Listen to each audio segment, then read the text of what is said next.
it's been a pretty wild year in crypto, I think, here in 2022. Obviously, a lot of ups and downs, which is kind of the norm, I think, actually, in crypto. So it's good to be joined up here for this little fireside here with a man who has been around for a lot of those ups and downs as a co-founder who's been building in the space since 2011. Peter, it's good to chat with you about some of this stuff because I feel like, you know, the last few years, it's brought in a lot of new entrants and a lot of new entrants that may have not been around for some of the craziness that has happened this year. You know, you've been building blockchain.com up for a while and obviously iterated on the model a few times, but what do you make of kind of where we're at now and the volatility we've seen, the way that this year's played out, and the way that I think, you know, a lot of different companies have had to learn a lot of hard lessons this year? Yeah, so it feels like everything in crypto is kind of the same, but also new. For us, this is the third market sort of meltdown that we've been through as a company. And every single time you see a lot of folks wiped out, the aggregate dollar amount always goes up a lot, so that's new. But it's very similar in the sense that, you know, when crypto is going up very quickly, it's pretty easy to be a crypto company, and it's frankly not that hard to be a crypto CEO. You're mostly like, you know, worried about, are we making enough money? Are we growing fast enough? So on and so forth. And then the market collapses, and you are left with this question of like, wait, are we actually good at being an operating crypto business? And one of the sort of intrinsic challenges with being an operating business in the crypto space is that, you know, your cost structure is in dollars or euros or whatever other fiat. Your financial reporting is in that fiat, but your business performance is very linked to the crypto market, which, you know, has 70 to 80% volatility between these cycles. And if you think about that, that's actually kind of wild, right? There's not a lot of businesses in the world where the underlying thing that you make money off of goes up and down by 70, 80%. And so I tell like newer founders that like, you know, crypto is the Thunderdome of being an entrepreneur because you have this sort of massive driver to your business that frankly you don't really have a whole lot of control over. Yeah. It's part of what makes it interesting and also part of what makes the challenge of building an enduring business in the space so unique. Yeah. And we've been very fortunate to work on that challenge for a long time. I feel like it would also be kind of tricky to figure out where you want to iterate and kind of evolve next, right? When you think about your guys' journey starting out with Blockchain Explorer and like kind of, you know, showing everything on chain for those of you who don't know, and then expanding into all these other kind of avenues within the crypto ecosystem. And one of those, I think, most active, you know, in years recent has been crypto lending. And obviously, as you're speaking about volatility, you know, with 3 arrows and a big fund going down like that, a lot of those people who you mentioned may have not seen this ever before, didn't know it was a Thunderdome until they were in it, didn't really know how to navigate a lot of that, and obviously 3 arrows dinged some people. You guys weathered that all right, though, you know, right now. I mean, how do you kind of look at that as maybe a learning lesson for the next time this happens? And really, I guess, how do you reflect on what blockchain.com was able to do that maybe some other people weren't? Well, you know, I think I kind of would take it back one layer, which is the whole vision and purpose of the company is to just provide access to the crypto financial market. And not just the financial market in the sense of like trading, buying, selling cryptos, but this whole financial services ecosystem and world that we're all trying to build together. This idea of like on-chain sovereign finance. And so we got started by building, you know, tools that increase transparency and data access, and then tools that made it easier to like manage your own private key on chain with the first hybrid cloud wallet. And it's just kind of like, you know, gone on from there. About 3 or 4 years ago, before it was a popular idea, we started building institutional product to make it possible for institutional market participants, whether that's other crypto companies or, you know, even foundations or TradFi Wall Street funds or funds in London, to be part of the crypto market. And that product's very different than the consumer product. Mm-hmm. I remember when we started building that, you know, a lot of folks around our table, you know, board, investors, et cetera, even employees thought that I was kind of crazy. They're like, institutions are never going to be part of crypto. now we're here and like salt has basically been taken over by crypto, and I guess Even in all this. Yeah, even after everything. institutions are a thing in crypto now. Part of institutional crypto is credit and lending markets, which we were active in. I think what made it a little easier for us to weather the storm than a lot of folks was, one, we had always been a fair amount more conservative than most of our competitors, and frankly, like we forwent a lot of revenue because of that. The second thing was we got pretty concerned about risk in the overall market in January and started proactively reducing the size of our lending book at that time. And so it made the subsequent shock a lot easier to weather. And then the third thing was, we ran a risk model. We had a risk model that basically said, like, if the worst possible thing happens, will we still be okay?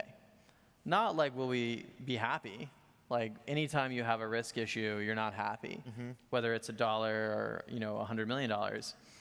And, fortunately, like, that model held up. Like, the worst possible thing could have happened, a total collapse in the crypto market, a collapse in the credit market, very violent shock to the entire system. Yeah.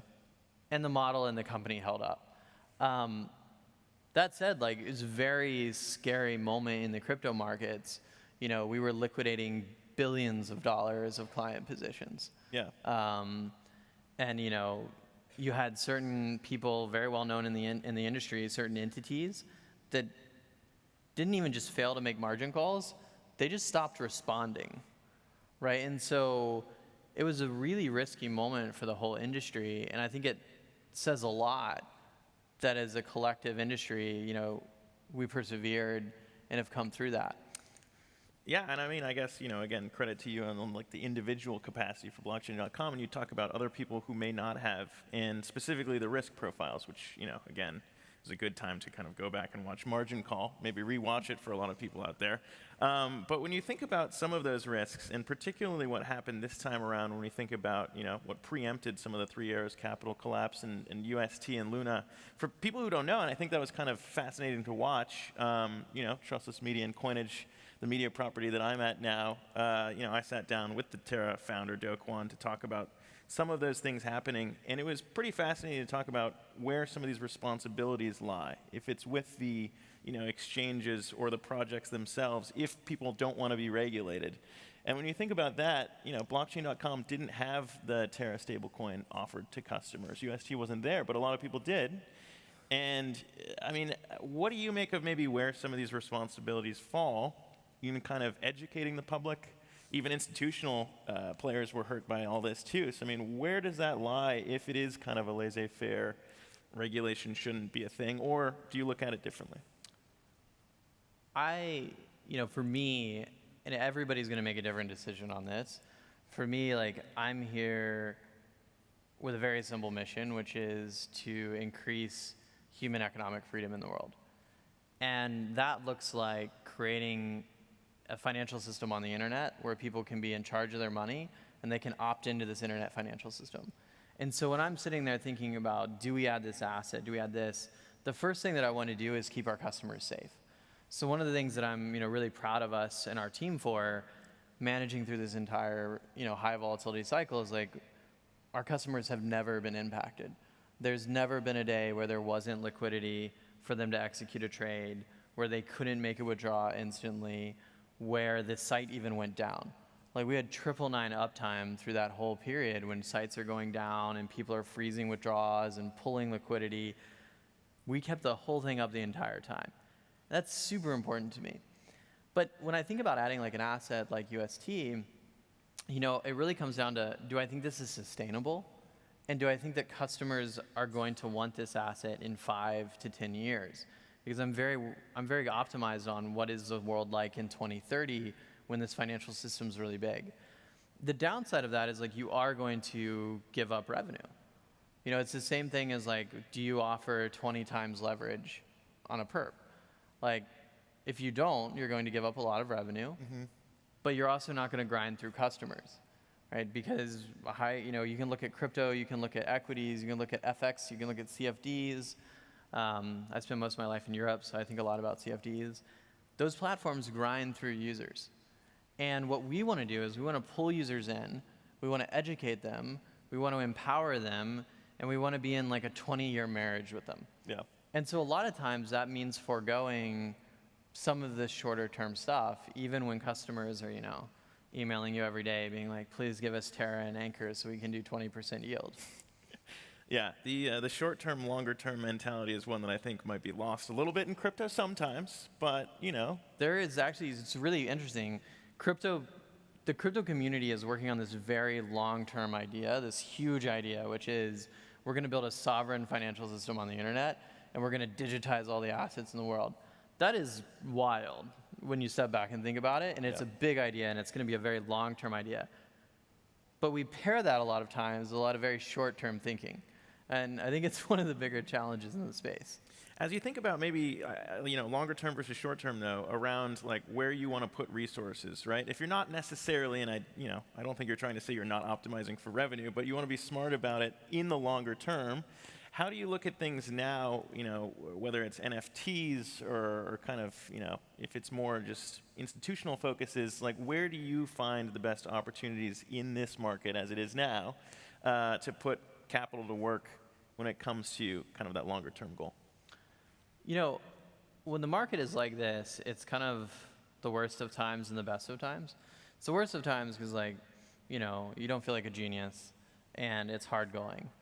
It's the best of times because it actually gives you a chance to build product and to build systems internally.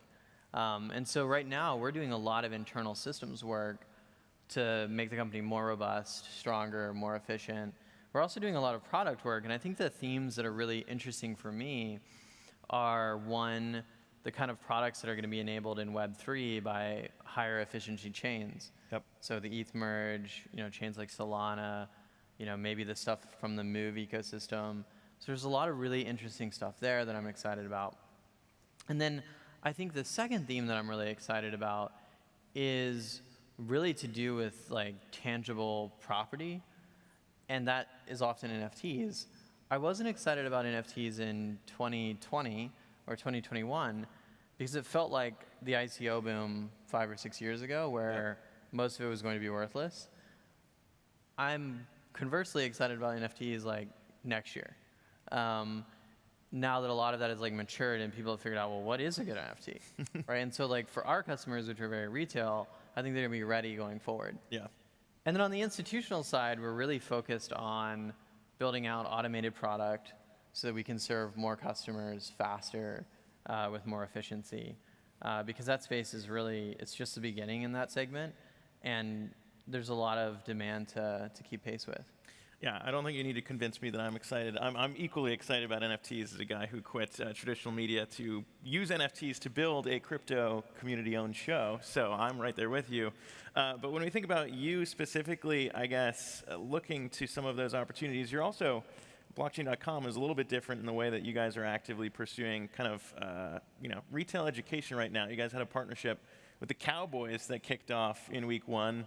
And we don't need to talk about Dak or maybe how the Cowboys are faring now, but when it comes to that, in that partnership, you holding a jersey that has blockchain.com up there with Jerry Jones, I mean, there aren't a lot of maybe big marketing pushes going on right now. So, I mean, maybe talk to me about where you're setting that one up and how you see that kind of playing out in the back half of the year or beyond it too, in the way that you're trying to attract newer customers. Yeah, we wanted to have a big marketing partnership in the United States. We kind of did a really thoughtful process around what team has the most fans, what lines up with our demographic, whose fans are interested in crypto, and that was the Cowboys. So they're the most popular sports team in America, the most valuable one in the world, and they have the highest percentage of fans that are interested in crypto of all of the major teams in the NFL that we bought data on. Really? Yeah. Bought data on. You can go buy data. Yep. You can turn sponsoring a sports team into a really nerdy exercise. And we succeeded. And the thing that was interesting about the Jones family is they're very much they're founders, they're entrepreneurs, and they're real partners. I think that deal is going to take, it's a 10-year deal, and it's going to take 2-3 years to really see what it generates and what it produces. Yep. That said, We saw a 5x increase in signups in Texas, which was pretty sweet. It's a big state, right out of the gate, which I was honestly surprised by because really who wants to sign up for crypto products right now? But it's a good thing. Clearly that data that you bought was very good because that actually played out. It's okay. When we talk about maybe some of the other stuff too around what's happening right now, though, looking beyond just the Cowboys partnership, I feel like we always fall into this U.S.-centric thinking, but you're also expanding pretty rapidly in other markets around the world. You got the pre-approval in Dubai, obviously very hot right now by a lot of people kind of targeting that. But where else are you looking, and how do you kind of navigate the different regulatory environments while also still pursuing kind of, I guess, the same higher order principle and attracting? We have a really good regulatory and licensing team, and they're kind of always hard at work. We also got our Italian license recently, which was a harder license to get than you would have imagined. And for us, when we want to provide access to people, we just want to go market by market and expand that out. So we're reinforcing Europe, which is kind of our historical, place of retail dominance. We're in the U.S., and the U.S. is growing a lot faster than I would have thought. And then we are spending a lot of time in markets like Nigeria and Latin America, where it's very different use case, but people are actually using crypto in a transactional way.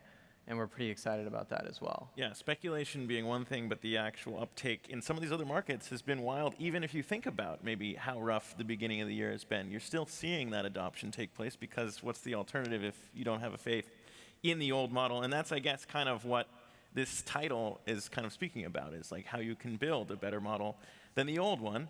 And I guess we started with you being a co-founder that's been in this space since 2011. I mean, when you think about that, and the way that the space has evolved since 2011. I mean, do you still think that this title is holding true to the way that it is delivering on the future? I think so. I think that the idea of everybody having a bank in their pocket where they control the money and they can opt into any financial system, do you want to hold your wealth in US dollars? Cool, we've got a stable coin for that. Do you want to hold it in gold? We have a digital token that mimics the price of gold. Euros, Bitcoin. You want to trust an algorithm with your future? Got Bitcoin for you.